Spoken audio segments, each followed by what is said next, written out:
Hello' guys, জিকেছ ব্লগলৈ স্বাগতম জনাইছোঁ। আজি মই উপস্থিত আছোঁ বাৰিষা পথাৰত। আমাৰ ইয়াতে সুন্দৰ পানীৰ বানপানীৰ কোনো প্ৰভাৱ নাই। আমাৰ বৰষুণৰ পানীয়ে যি হয়, আমাৰ ওচৰেদি এটি ডোং বৈ গৈছে, ডোঙেৰে যি পানী আহে আৰু পানী কমিলেও আমি পানী উঠাই ল'ব পাৰোঁ সুন্দৰভাৱে। আমি সুন্দৰভাৱে মাটি দুবিঘা চাহ কৰিলোঁ। চাহ কৰি আজি পেক দিছোঁ, যিহেতু ৰোৱনী কম, বতৰটোও ঠাণ্ডা। ইফালে বতৰটো গোলমাল হৈ আছে, অলপ অলপ বৰষুণো দি আছে, সুন্দৰ লাগিছে। বানপানী কেওফালে হৈছে? তই আকৌ কঠীয়া তুলি ফেলে ক'ত দে? হয় নেকি? আমাৰ ইফালে বানপানী হোৱা নাই। তোমালোকৰ ফালে বানপানী হয় নেকি? আমাৰ ফালে বানপানী হোৱা নাই।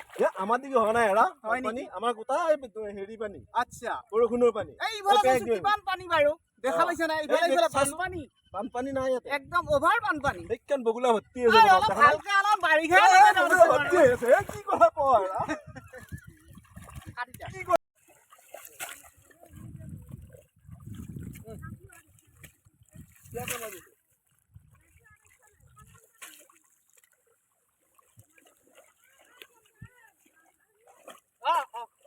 কালি আহিবি পিছে।